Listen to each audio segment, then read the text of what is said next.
오늘 제가 설교를 위해서 제목을 어떻게 정해야 되나 고민하다가 인내하라라는 제목을 가지고 오늘 말씀을 전하려고 정했습니다. 인내하라. 옆 사람이랑 인사할까요? 인내하라. 예. 절대로 이 인내하라는 뜻은 송은선 목사의 설교가 듣기 힘들거나 듣기 어려워서 인내하라는 뜻이 아닐지도 아닐 수도 있습니다. 무슨 말인지 아무튼 인내하시길 바랍니다. 그냥 참으라는 뜻은 아닌 것 같습니다. 제가 오늘 설교를 위해서 또 준비한 화면들이 있는데요. 화면 좀 보여주시겠어요?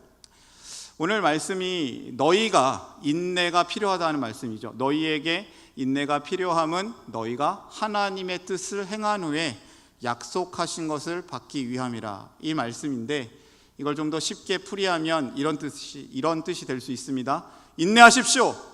하나님께서 원하시는 일을 담당해서 하나님께서 약속하신 것을 다 받으시기 바랍니다. 되게 쉬운 말이죠. 인내하십시오. 하나님께서 원하시는 그 일을 해서 하나님께서 약속하신 것을 받으시기 바랍니다. 이런 말씀이에요. 근데 도대체 약속하신 것은 뭔지, 하나님께서 원하시는 일이 무엇인지 우리 성경을 통해서 그것을 깊은 의무를 발견하고 그것이 은혜가 되고 우리 삶의 도전이 되었으면 합니다. 오늘 설교를 위해서 제가 3가지 질문을 준비했습니다. 같이 한번 읽어볼까요? 첫 번째 질문은 하나님께서 우리에게 무엇이 필요하다고 하십니까? 두 번째 질문입니다. 하나님께서 약속하신 것은 무엇입니까? 세 번째, 우리를 향한 하나님의 뜻은 무엇입니까? 이 3가지 질문을 중심으로 말씀을 찾아보고 또 그 말씀의 깊은 의미를 이 시간 함께 우리가 생각해보고 우리 삶의 말씀으로, 우리 적용으로 함께 말씀을 실천했으면 합니다. 하나님께서 우리에게 무엇이 필요하다고 하셨는지 방금 읽은 말씀에 되게 단순하게 나와 있죠. 인내하라고 했습니다.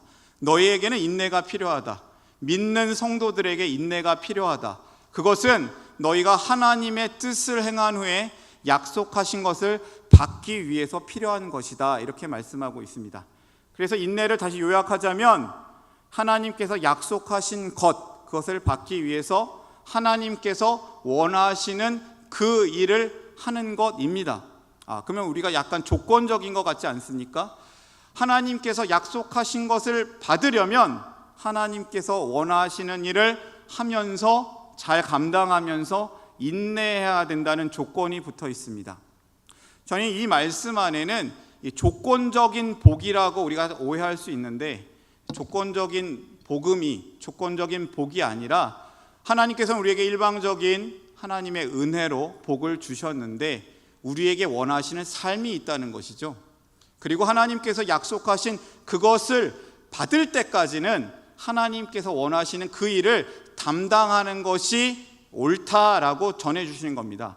우리가 이 말씀을 오해하면 안 된다는 것 다시 말씀드립니다. 우리가 그 일을 감당해야지만 복을 받는 존재는 아닙니다.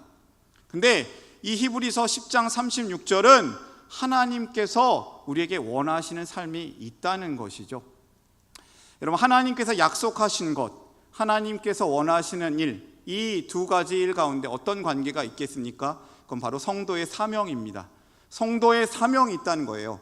약속하신 것을 받기 위해서 원하시는 그 일을 감당하는 것, 하나님께서 여러분에게 맡기신 일들이 있습니다.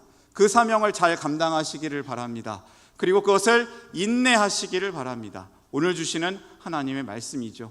근데 그게 궁금한 게 있어요. 하나님이 약속하신 게 무엇일까? 그 말씀을 저는 요한일서 2장 25절에서 그것을 찾았습니다. 같이 한번 읽어볼까요? 그가 우리에게 약속하신 것은 이것이니 곧 영원한 생명이니라. 영원한 생명을 2글자로 줄여서 영생이라고도 합니다. 근데 과거에 영생교라는 이단이 있어서 우리가 영생이란 단어를 쓰는 게 약간 불편할 때도 있습니다. 그냥 영원한 생명이라고 표현합시다.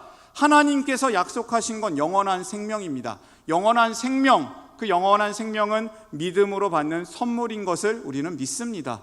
그 영원한 생명을 현대적으로 표현한다면 영원한 행복이라고 표현할 수 있지 않겠습니까?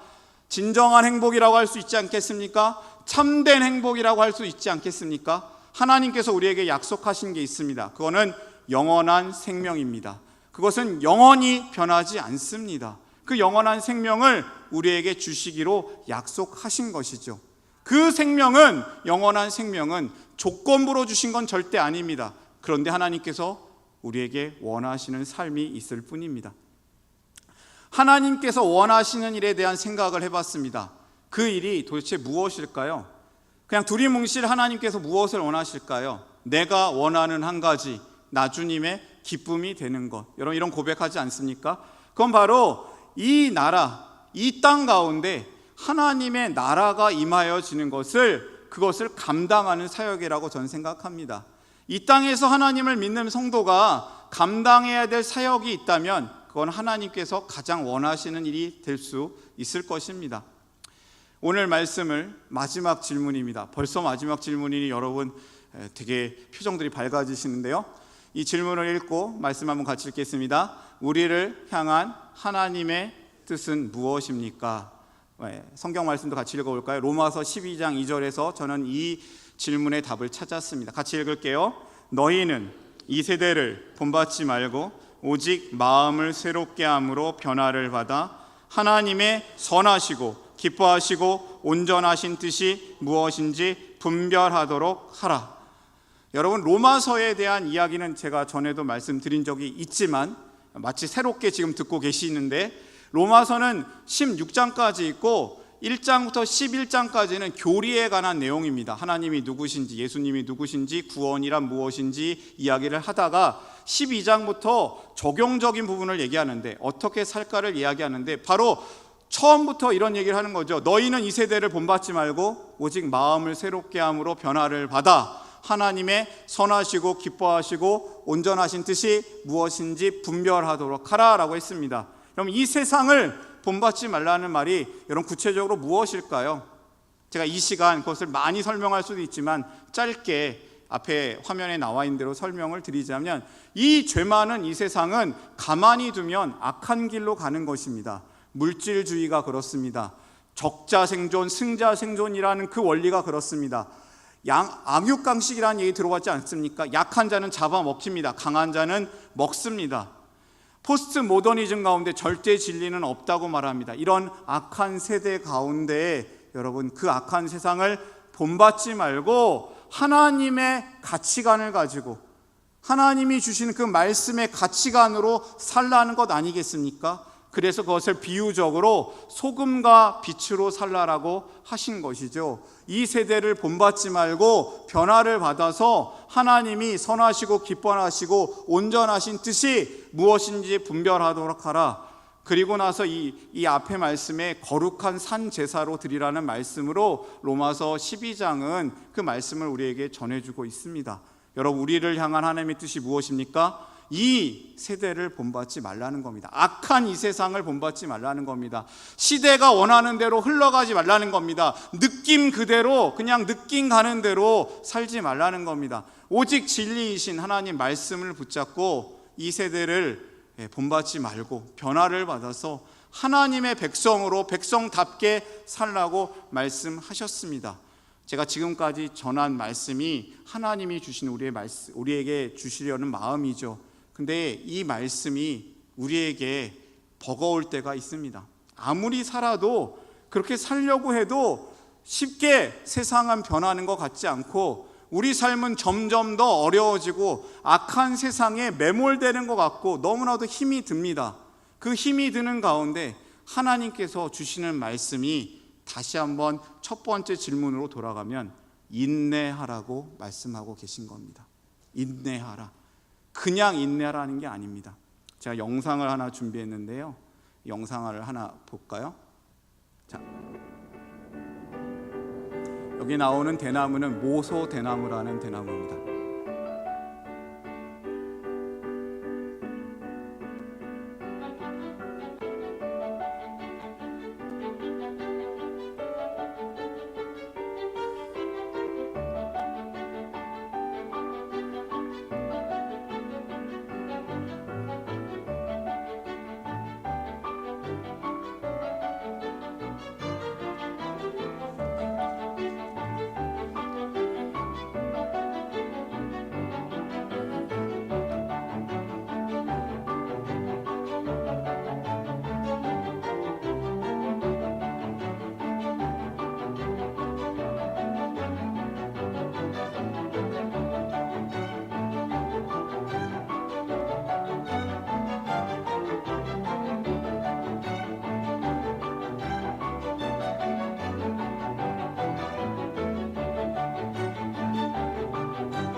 They sailed away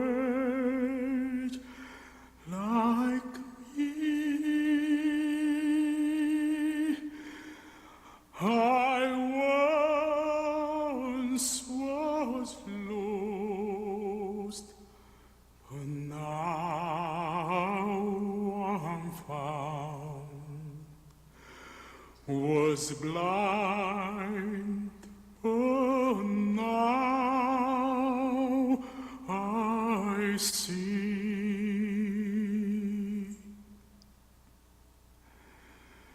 When we've been there 10,000 years.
여러분, 열매가 없는 것 같아 보여도 우리에게 인내가 필요한 이유가 있습니다.